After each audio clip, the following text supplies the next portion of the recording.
hari kami, renungan pagi Sema Adonai bersama teman-teman, dan juga kami mengucapkan selamat pagi, selamat malam men- kepada saudara-saudari kami yang terkasih yang berada di Amerika.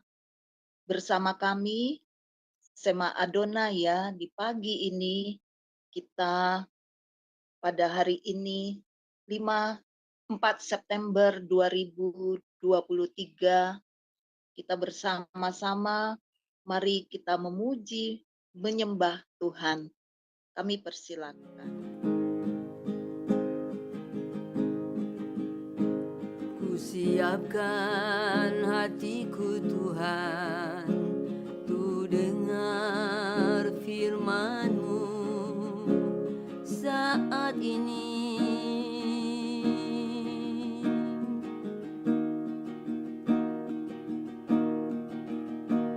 Ku sujud menyembah-Mu Tuhan, masuk hadirat-Mu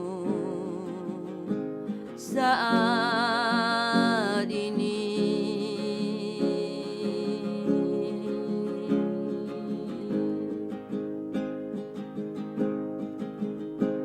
Curahkan urapan-Mu Tuhan bagi jemaat-Mu saat ini.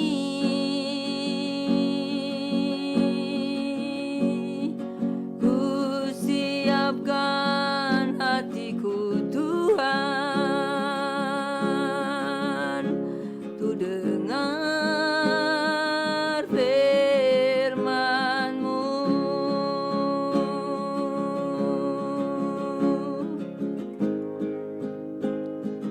Firman-Mu Tuhan tiada berubah.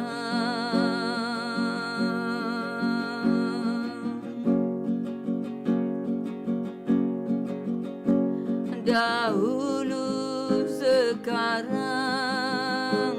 selama-lamanya tiada berubah.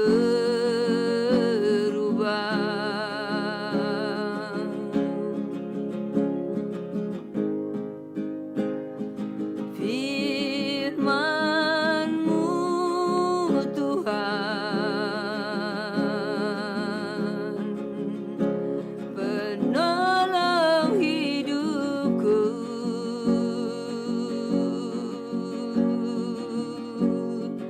Ku siapkan hatiku Tuhan, tu dengar firman-Mu.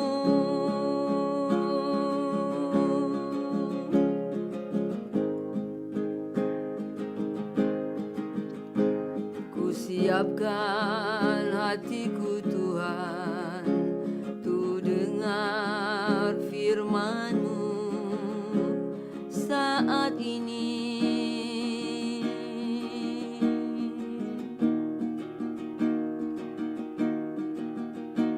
Ku sujud menyembah-Mu Tuhan, masuk hadirat-Mu saat ini.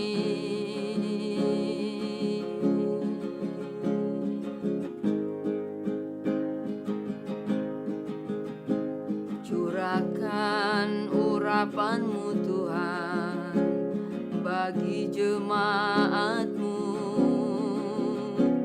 saat ini.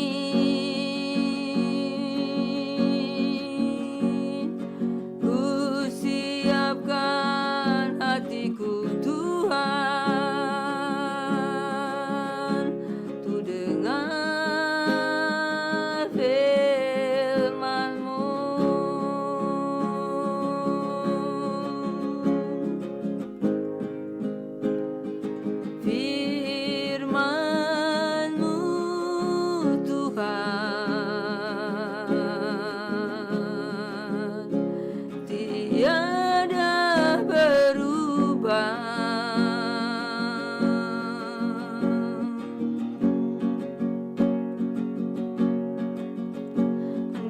dahulu, sekarang, selama-lamanya, tiada berubah.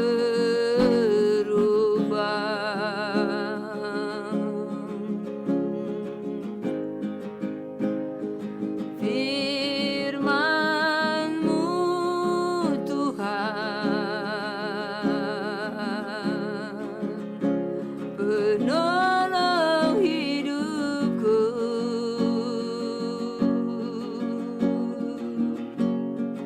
Ku siapkan hatiku Tuhan,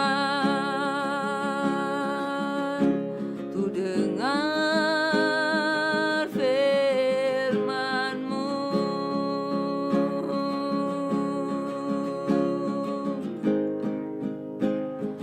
Firman-Mu Tuhan, tiada berubah.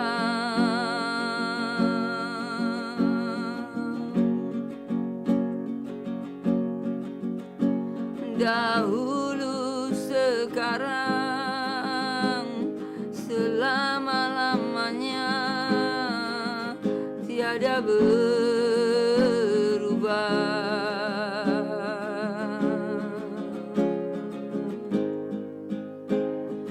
Firman-Mu Tuhan, penolong hidupku.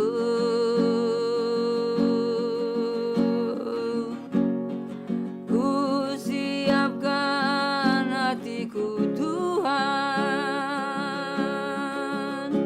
untuk dengar firman-Mu.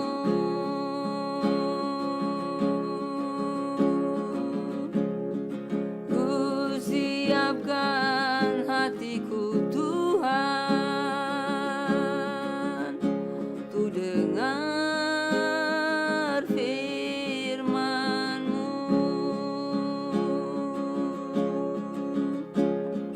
Terima kasih Bu Murni atas pujiannya. Mari saudara-saudariku yang terkasih, doa pembukaan akan dibawakan oleh Pak Aras. Waktu dan tempat kami persilakan. Bapa di surga, kami bersyukur anak-anak-Mu di Jum Semadona ini bersih hati, merenungkan firman Tuhan, memuji nama-Mu Tuhan, bersekutu dengan roh-Mu. Hadirlah Engkau di dalam persekutuan kami ini. Kuatkan kami terus, berilah kami makanan rohani, semakin kami mengenal Engkau hari demi hari. Engkau urapilah Ibu Hadasa yang akan memimpin acara ini awal hingga akhirnya. Dan juga hamba-Mu, Ibu Surani Panto juga Engkau urapi. Biarlah setiap kata dan kalimat boleh menjadi berkat buat kami semua.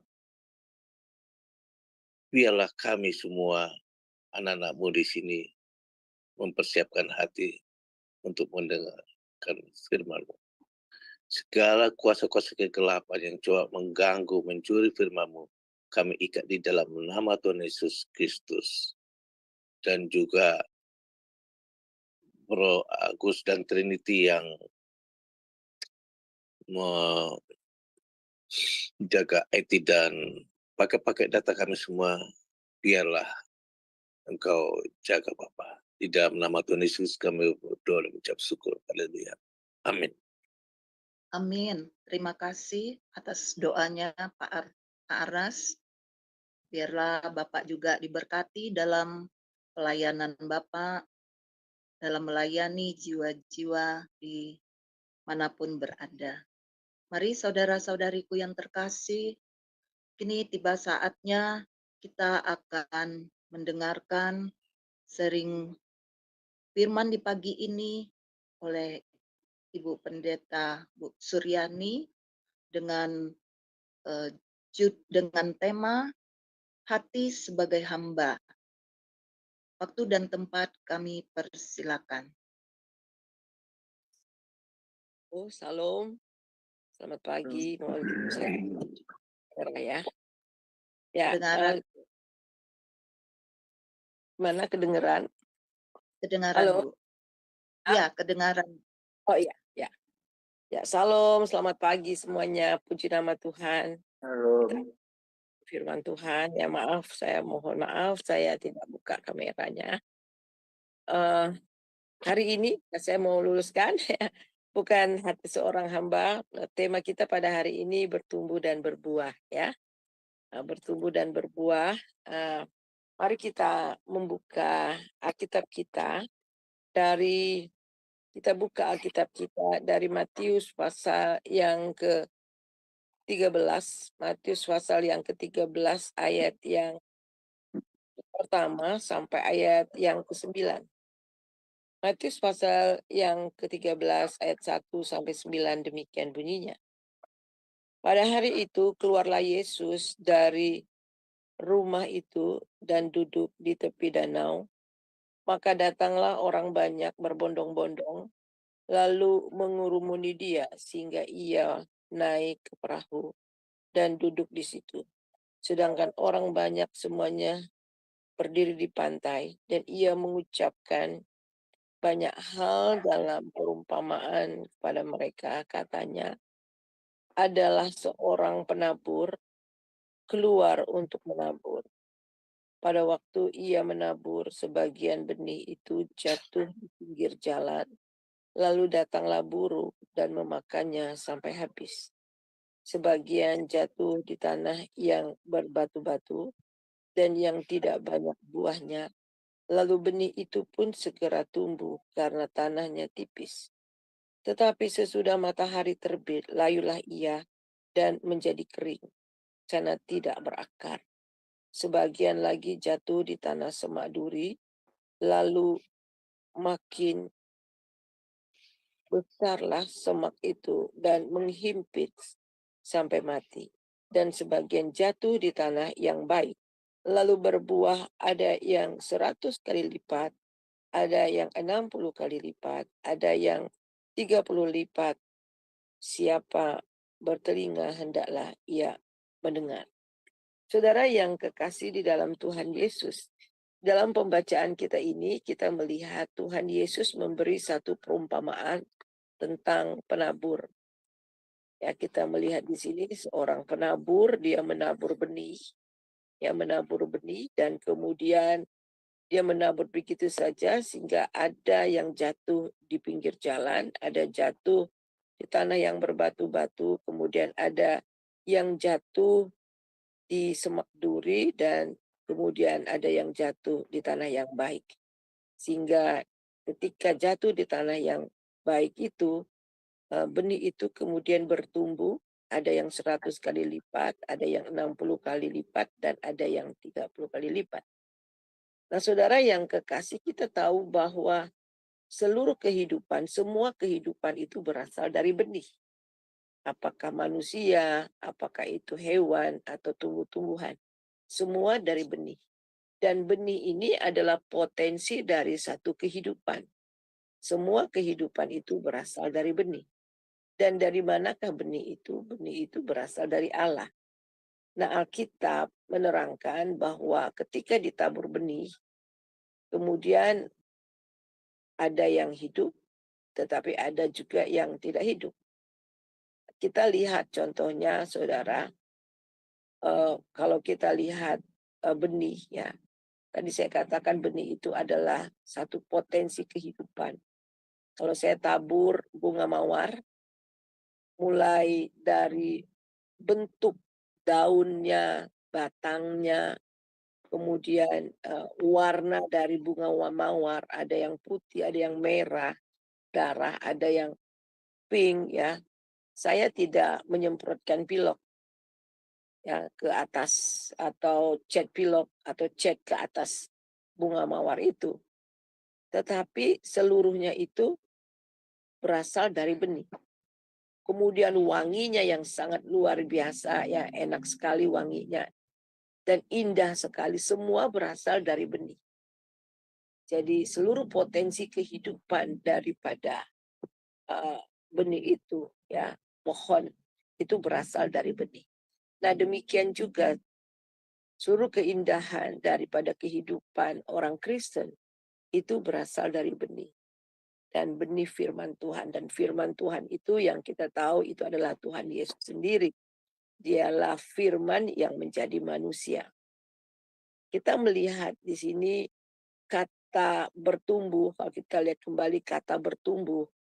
Bertumbuh ada dua makna dan ditinjau dari kata kerja.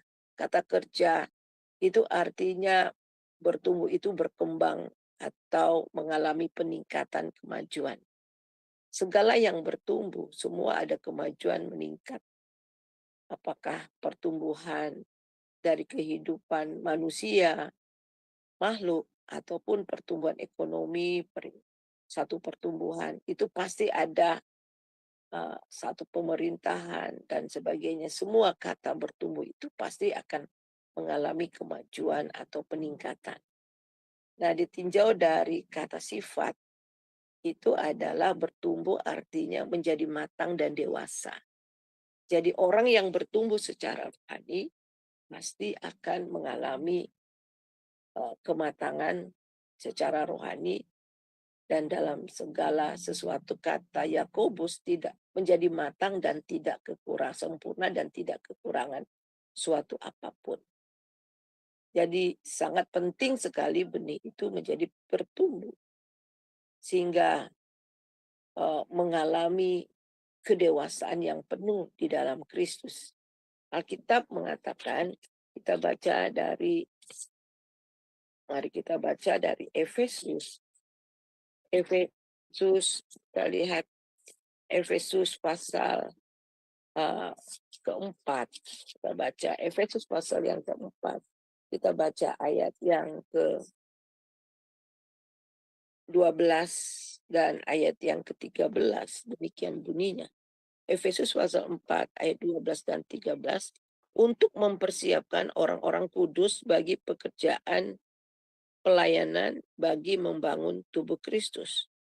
Sampai kita semua telah mencapai kesatuan iman dan pengetahuan yang benar tentang anak Allah, kedewasaan penuh dan tingkat pertumbuhan sesuai dengan kepenuhan Kristus.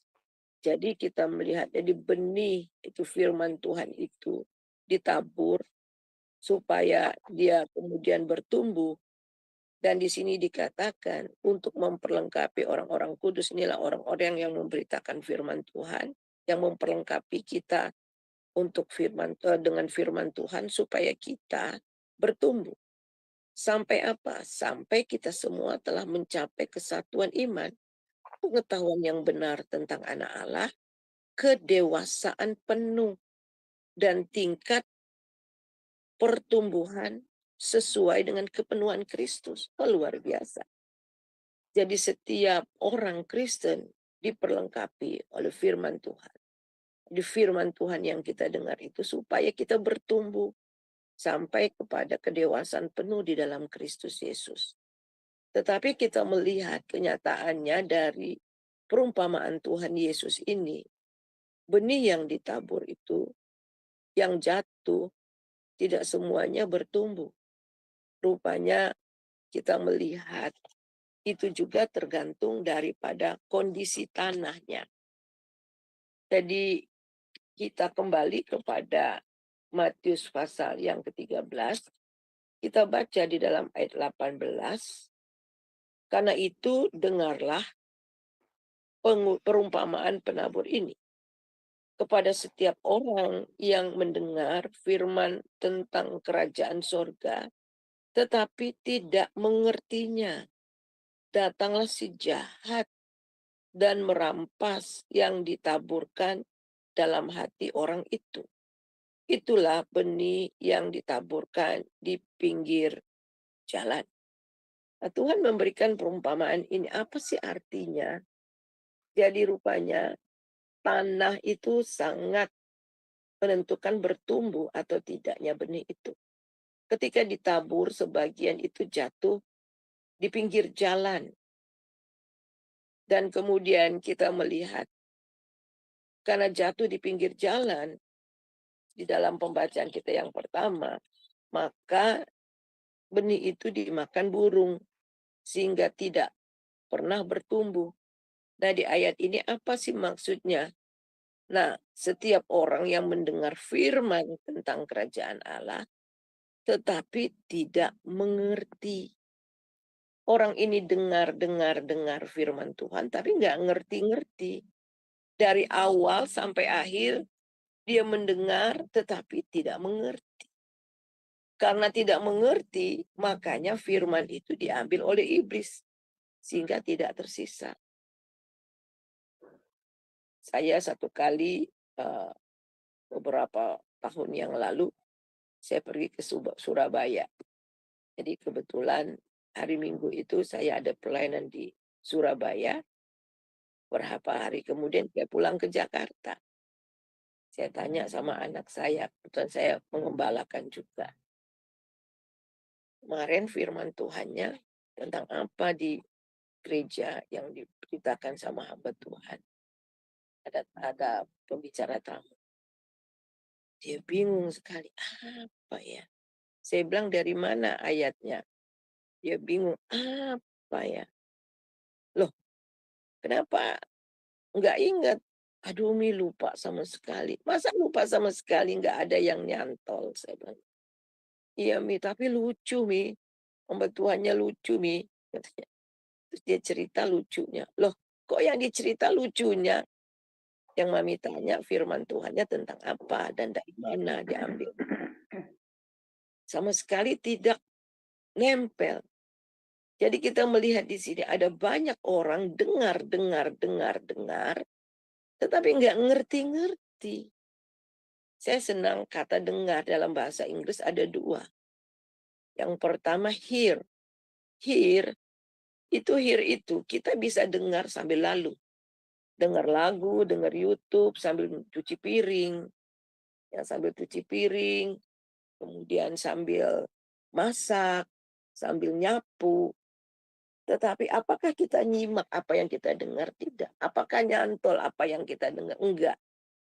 Ada berita penting, ada sesuatu yang penting yang kita dengar, itu tidak nempel, tidak jatuh ke tanah hati kita. Karena kita dengar sambil lalu. Tetapi ada satu lagi, listen carefully.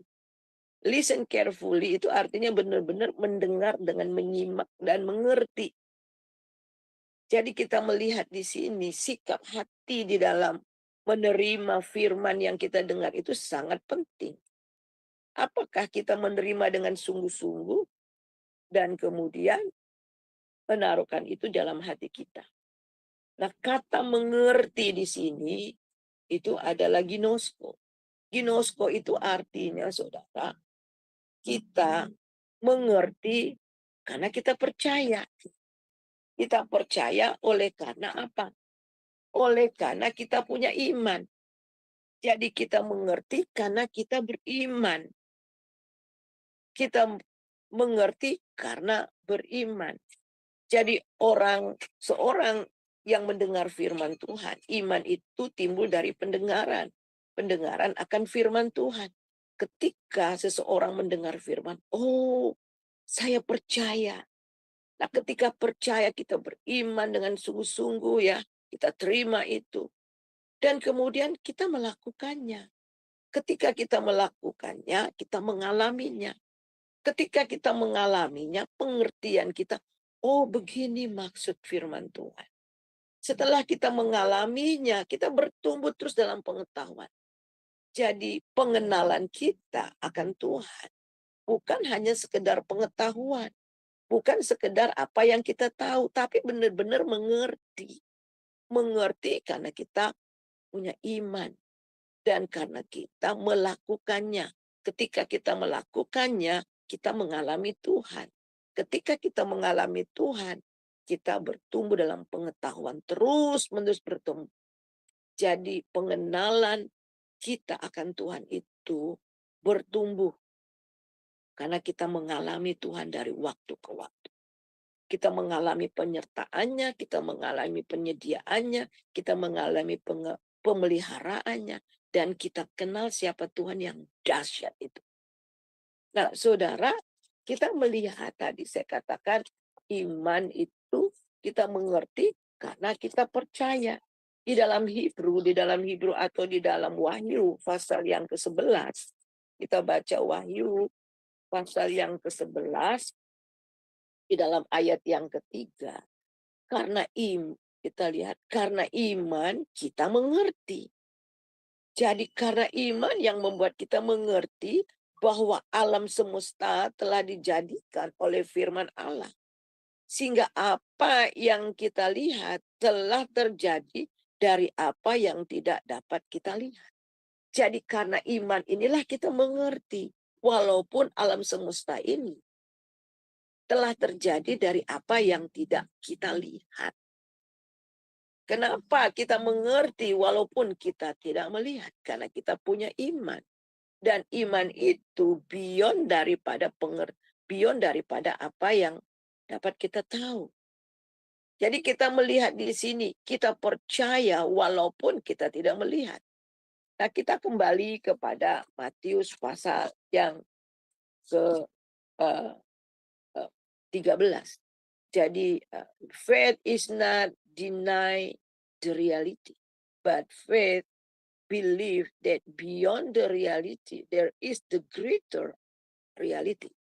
Jadi iman itu tidak menyangkal kenyataan, tetapi percaya di balik kenyataan yang ada kenyataan yang lebih besar dari kenyataan yang kita lihat. Jadi kita melihat di sini orang yang pertama itu adalah hati yang di pinggir jalan. Mendengar firman Tuhan, dengar yang ditaburkan oleh hamba Tuhan. Tetapi tidak pernah mengerti, tidak pernah percaya sungguh. Masa iya sih firman Tuhan begitu? Masa iya sih kalau saya menyerahkan hidup saya sepenuhnya, Tuhan bisa tolong saya? Yang nggak pernah alami.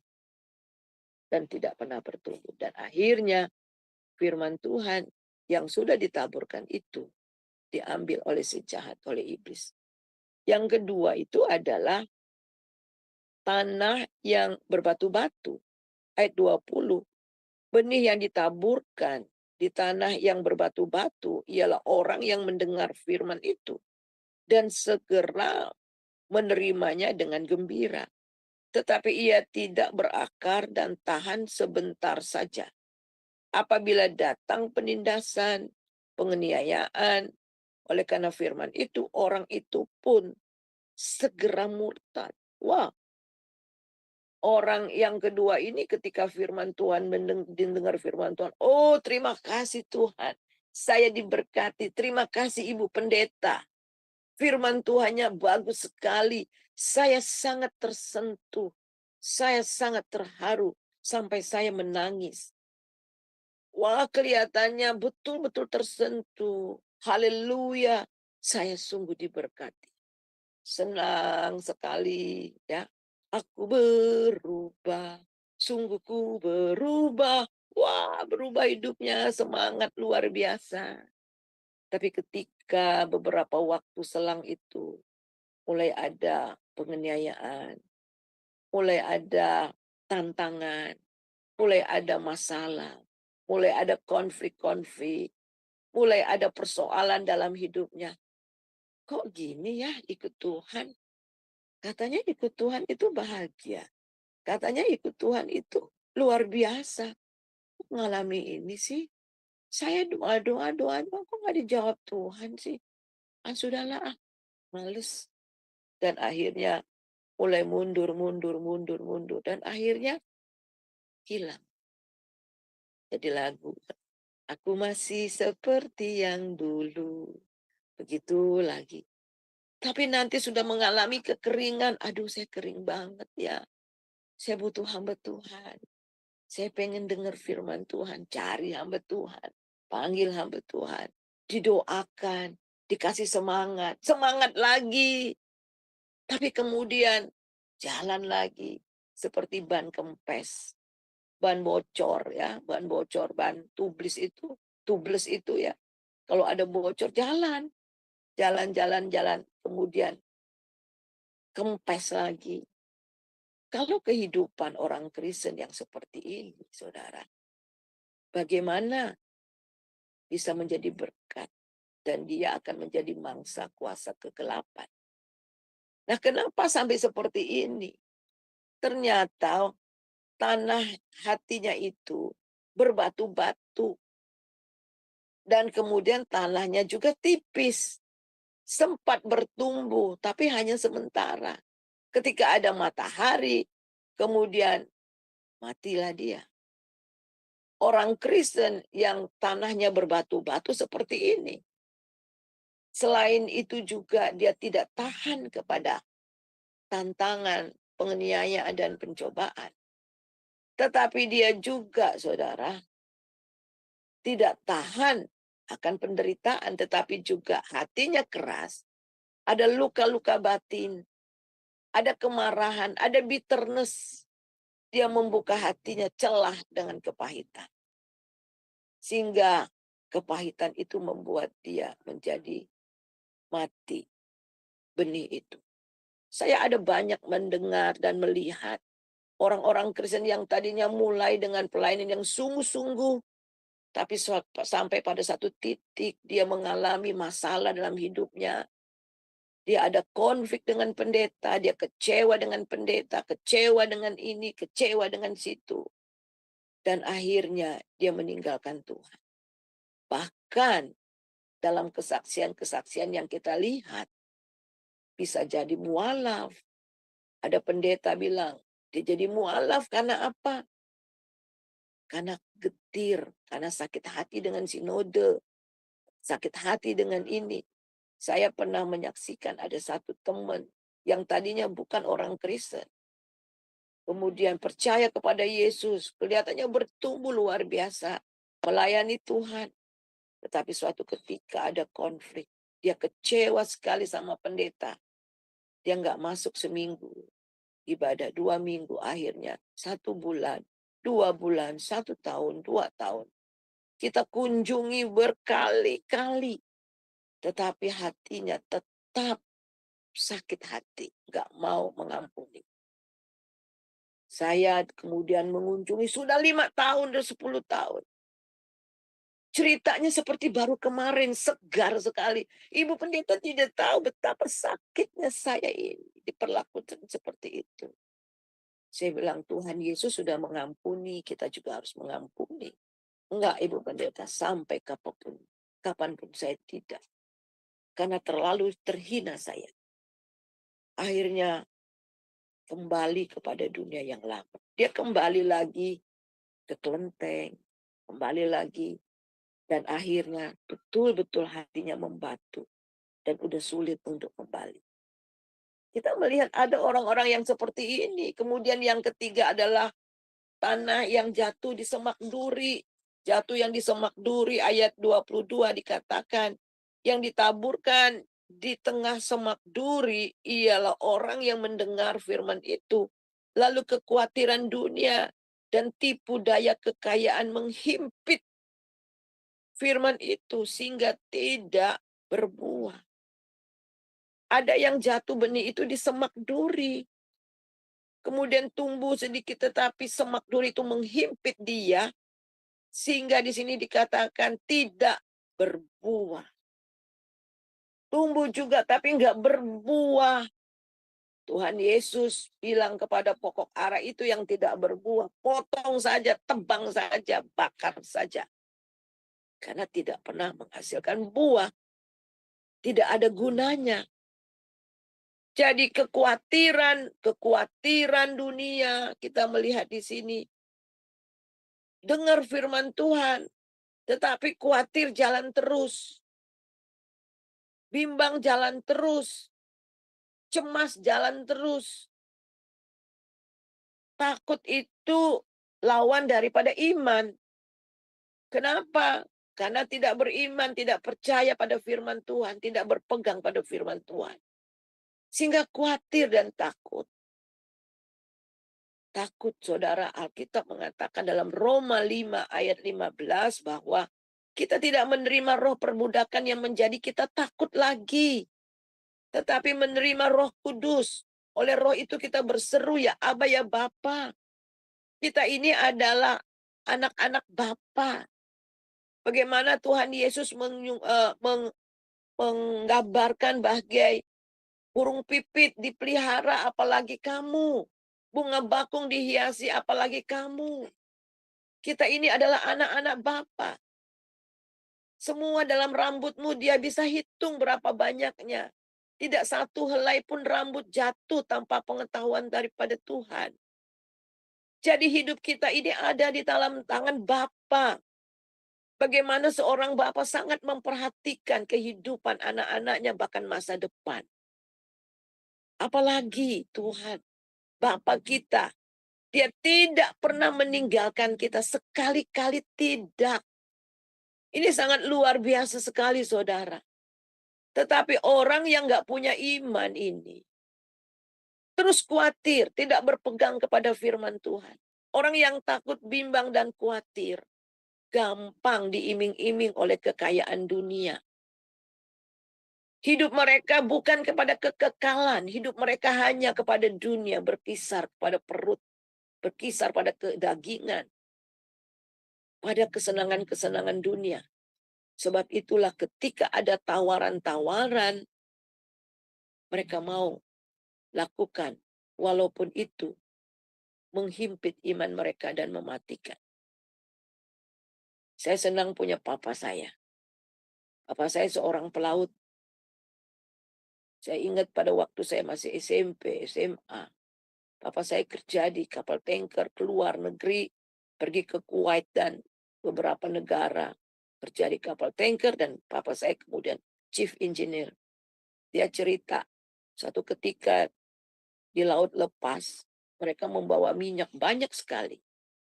Kapten bilang, "Chief, matikan mesin." Dia matikan, dia tidak tahu kenapa mesin mau disuruh matikan. Dia naik ke atas, semua awak kapal sudah kumpul di atas.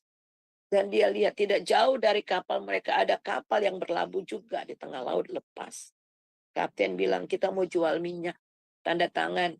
Karena kalau keluar minyak itu kapten dan chief tanda tangan. Kita mau jual minyak, kita katakan sekian, bilang sekian. Yang sekian, kita bagi-bagi. Papa saya bilang maaf. Dia berpikir sebentar, maaf. Saya tidak mau tanda tangan. Saya tidak mau kasih makan istri dan anak-anak saya dengan uang yang seperti ini. Akhirnya tidak terjadi penjualan. Mulai saat itu papa saya dimusuhi oleh seluruh awak kapal. Seluruh oleh kapten dan mereka gara-gara membuat gara-gara sehingga papa saya kesal. Akhirnya papa saya ambil keputusan keluar dari perusahaan itu. Di tengah-tengah dunia yang gelap ini, penuh dengan tawaran yang begitu luar biasa dunia ini. Maukah kita membayar harga demi kebenaran? Membayar harga demi iman kita kepada Kristus. Tidak kompromi terhadap dosa. Ada banyak orang tergerus iman mereka oleh karena kesenangan hati, kesenangan dunia. Sebab itulah di dalam kita membaca di dalam 1 Timotius pasal yang kita baca 1 Timotius pasal yang ke-6. Di dalam ayat yang ke-10, 1 Timotius 6 ayat yang ke-10, karena akar segala kejahatan ialah cinta uang. Bukan uang yang jahat, semua butuh uang. Kita mau bayar uang SPP anak kita perlu uang. Kita mau beli makan perlu uang. Tetapi di sini dikatakan bukan uangnya tapi cinta akan uang. Hati kita terpaut oleh uang.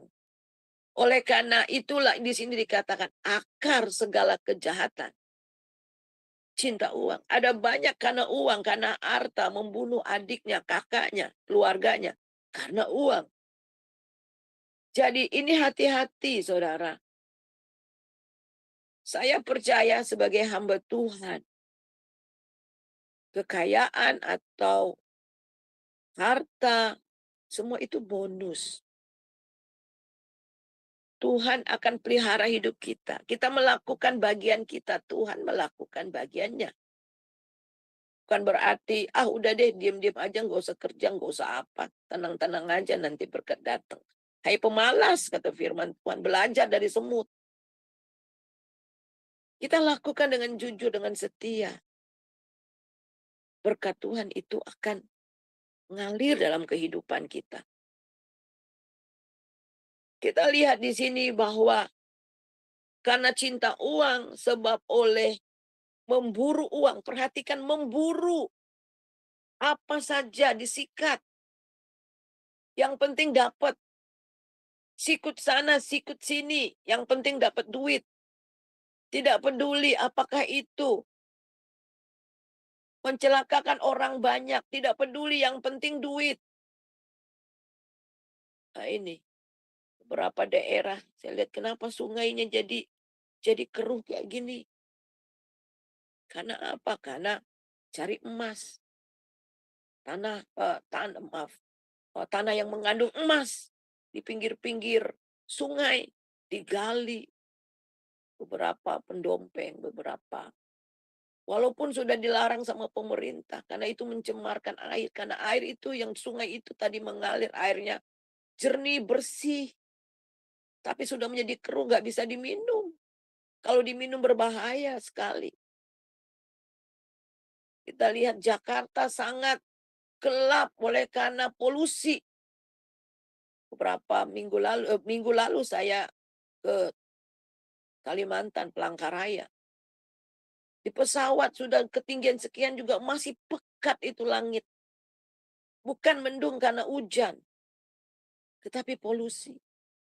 Karena ada pabrik batu bara juga di kota, ada pabrik, katanya ada pabrik karena pabrik arang, pabrik dan sebagainya, limbah.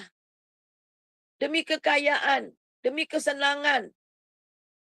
Nggak peduli orang lain itu.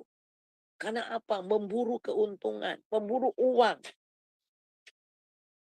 Jadi kita lihat di sini menyimpang, akhirnya mereka menyimpang dari iman, menyiksa dirinya dengan berbagai duka. Orang yang jujur, orang tua yang jujur, anak cucunya akan perkasa di bumi, diberkati dan menjadi berkat. Dulu aku muda, sekarang sudah tua, tapi belum pernah kulihat anak cucu orang benar duduk minta-minta. Itu kata Daud. Jadi jelas saudara, mengapa iman tidak bertumbuh, benih itu tidak bertumbuh. Oleh karena kekhawatiran, harta dunia yang sangat mempengaruhi orang itu. Dan akhirnya ayat yang ke-13, ada juga akhirnya benih yang baik. Ternyata dari 100% hanya 25% yang benar-benar tanah yang baik. Apa maksudnya? Ayat 23, yang ditaburkan di tanah yang baik ialah orang yang mendengar firman itu dan mengerti. Nah ini, apa bedanya dengan ayat 19 dengan ayat 12? Ayat 19 dengar, tidak mengerti. Tetapi ayat 19 di tanah yang baik, di hati yang baik. Dia dengar firman Tuhan, dia mengerti. Tadi saya sudah terangkan, mengapa mengerti? Karena punya iman. Kemudian dia bukan hanya percaya, tapi dia lakukan firman itu. Ketika dia lakukan, dia alami Tuhan. Ketika dia alami Tuhan, imannya tambah lagi. Pengetahuan firman Tuhannya tambah lagi. Bukan hanya pengetahuan, sekedar pengetahuan. Tetapi pengenalan, relationship dengan Tuhan semakin dalam. So dia mengerti, I know what I believe and I believe what I know. Kenapa? Because I experience it. Saya alami itu. Saya alami Tuhan dari waktu ke waktu. Saya mengalami mukjizatnya. Saya mengalami kuasanya. Saya mengalami siapa dia. Orang ini terus berakar dan berakar semakin dalam. Orang yang berakar semakin dalam tidak jadi masalah. Ada badai topan apapun, kering apapun. Tetapi karena akarnya jauh ke dalam mencapai mata air, sehingga apakah itu badai, apakah itu kekeringan, dia tetap menghasilkan buah pada waktunya. Pohon korma adalah pohon yang ditanam di padang gurun yang kering gersang, tanpa air. Dengan kasat mata tidak akan mungkin pohon korma itu bisa berbuah. Tetapi apa saudara? Saya orang Indonesia menikmati buah korma. Orang India menikmati buah korma. Orang Amerika, orang Jepang dan sebagainya di seluruh dunia tahu yang namanya buah korma. Dia ditanam di tempat yang gersang. Tanah yang gersang. Tetapi benih itu kemudian bertumbuh sampai ke bawah akarnya mencapai mata air dalam, jauh ke dalam. Sehingga walaupun panas terik dia tetap berbuah lebat dan membawa berkat bagi banyak bangsa-bangsa. Hanya orang yang berbuah, bertumbuh dan berbuah, maka buahnya itu akan dinikmati oleh banyak orang. Bahkan menjadi berkat bagi bangsa-bangsa. Saudara, ada yang kita melihat di sini, ada yang 100 kali lipat, ada yang 60 kali lipat, ada yang 30 kali lipat. Saya nggak berbicara mengenai harta banyak yang 100 kali lipat hartanya, 60 kali lipat hartanya, 30 kali lipat hartanya. Saya nggak bicarakan soal ini. Tapi saya bicarakan mengenai kehidupan kerohanian yang berbuah-buah bagi Tuhan. Yang dimaksimalkan, yang dilipat gandakan. Ada 100 kali lipat, 60 kali lipat, 30 kali lipat. Mengapa berbeda? Tidak jadi soal. Semua menunjukkan kapasitas masing-masing. Kalau saudara masih bisa bertumbuh dan berbuah ada 30 kali lipat, tetapi baru sampai 30 kali lipat is okay. But growing, tadi saya katakan, bertumbuh itu growing terus. Increase terus. Berkembang terus. Sehingga apa? 30 menjadi 60. Kemudian setelah 60 jadi 100 kali lipat. Mengalami kepenuhan di dalam Kristus Yesus. Kedewasaan penuh di dalam Yesus Kristus. Sehingga hidup kita betul-betul berdampak. Berdampak bagi banyak orang. Bahkan menjadi berkat bagi bangsa-bangsa. Firman Tuhan yang kita taburkan itu menjadi berkat. Dan bukan hanya itu, kehidupan kita juga menjadi berkat. Dan banyak orang yang dapat menikmati, melihat indahnya. Kulihat di wajahmu kemuliaan Raja. Ya, ada kemuliaan Tuhan yang terpancar. Buah. Apa yang kita buat hidupnya. Jadi what you do dari perbuatan kita.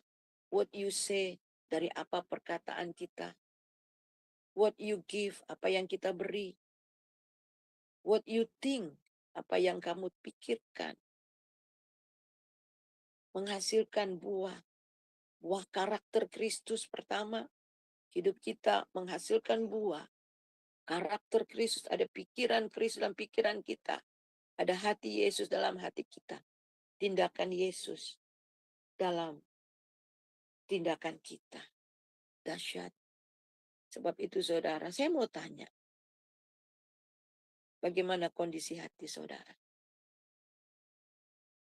Biarlah kita mau bajak, membiarkan Tuhan, Roh Kudus membajak hati kita. Membersihkan. Kalau saudara berpikir hati saudara seperti pinggir jalan.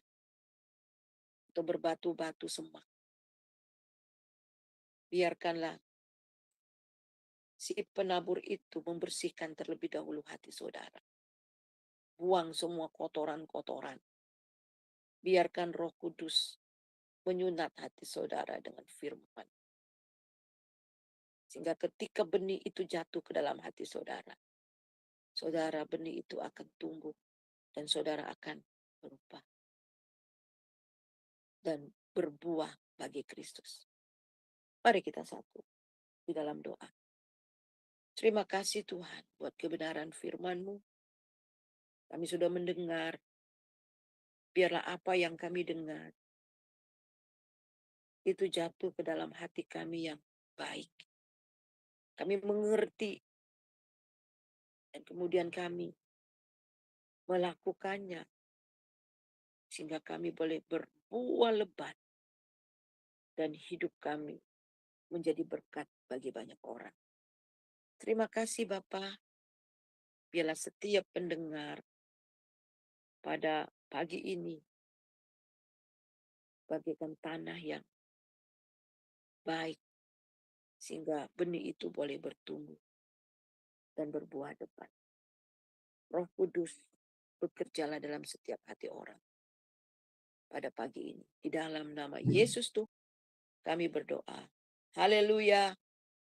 Amin. Silakan. Amin. Ya, terima kasih Bu Pendeta Suryani Watimena. Sungguh luar biasa mengingatkan kita kembali di pagi ini agar kita bertumbuh, berbuah, dan menghasilkan berkat-berkat tidak saja bagi diri kita, bagi lingkungan kita, bagi kerajaan Tuhan. Terima kasih, Ibu. Ya, sama-sama. Ya, mari saudara-saudariku yang terkasih, kita akan berdoa untuk kebenaran firman Tuhan yang disampaikan. Bapa kami yang di surga, dikuduskanlah namamu. Datanglah kerajaanmu, jadilah kehendakmu di bumi seperti di surga.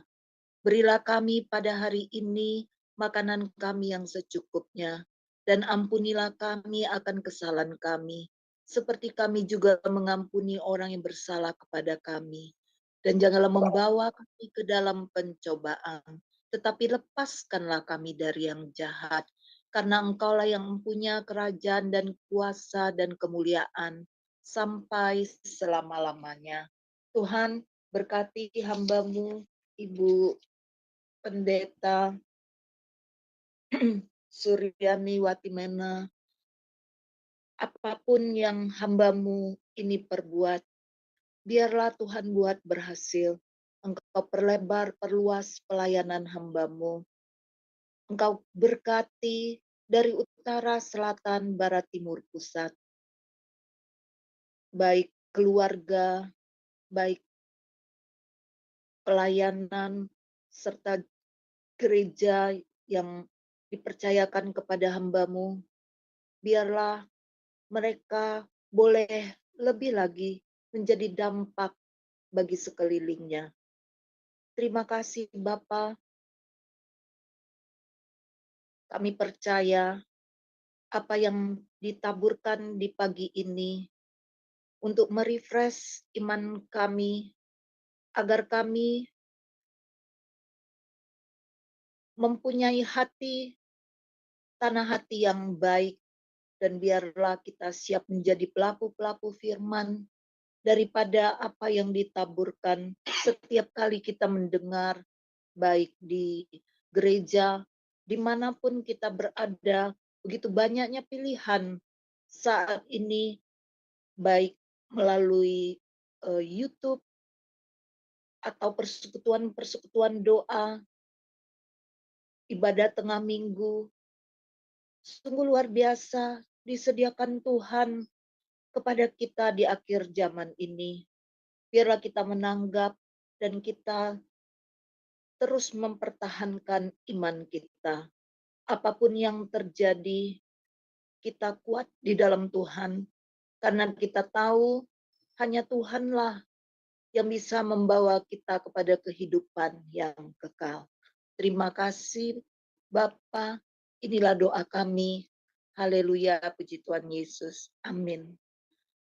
Pagi ini kami akan mengumumkan bahwa doa syafaat tidak disiarkan live, tetapi setelah renungan pagi, silakan menghubungi kami untuk kami bersama-sama mendoakan pokok-pokok doa apapun untuk bersama tim kami siap mendoakan biarlah eh, Tuhan menjawab setiap doa dan seruan kita.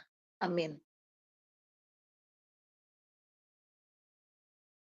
Sebagai pujian yang kedua, mari kita mendengar dari hambanya Ibu Murni. Kami persilakan.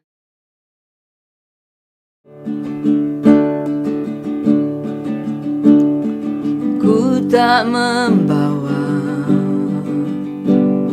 apapun juga saat ku datang ke dunia. Ku tinggal semua pada akhirnya saat ku kembali ke surga. Inilah yang ku punya, hati sebagai hamba yang mau taat dan setia padamu Bapa. Kemanapun ku bawa, hati yang menyembah dalam roh dan kebenaran sampai selamanya.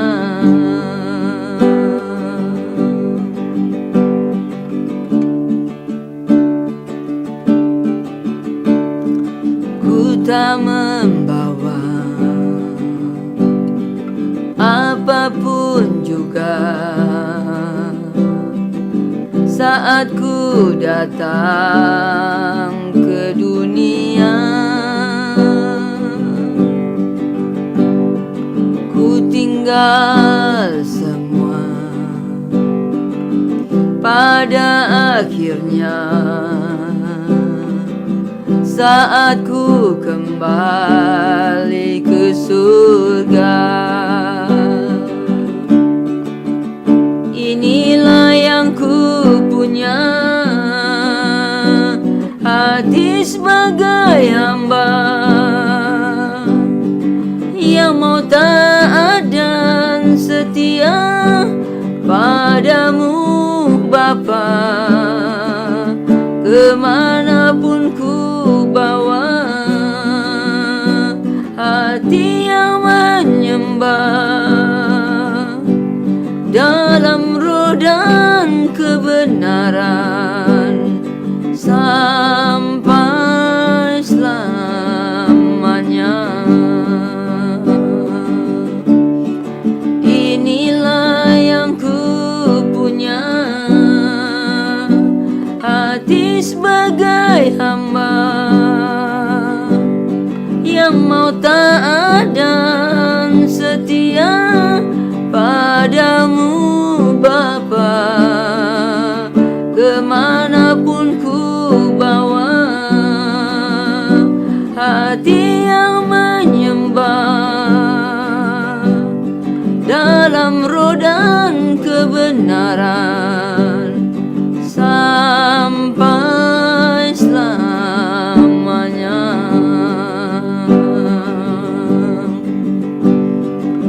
Dalam roh dan kebenaran sampai selamanya.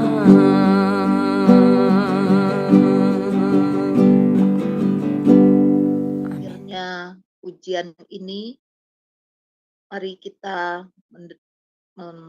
mengangkat kedua tangan kita untuk mendapat doa berkat dari hambanya Ibu Pendeta Suryani Watimena. Kami persilakan. Ya, saudara yang kekasih, mari kita angkat hati kita, terimalah berkat daripada Tuhan. Damai sejahtera, sukacita yang melimpah-limpah dari Bapa di dalam Tuhan Yesus Kristus, serta penghiburan yang manis di dalam Roh Kudus senantiasa menyertai saudara, mulai hari ini sampai Maranatha.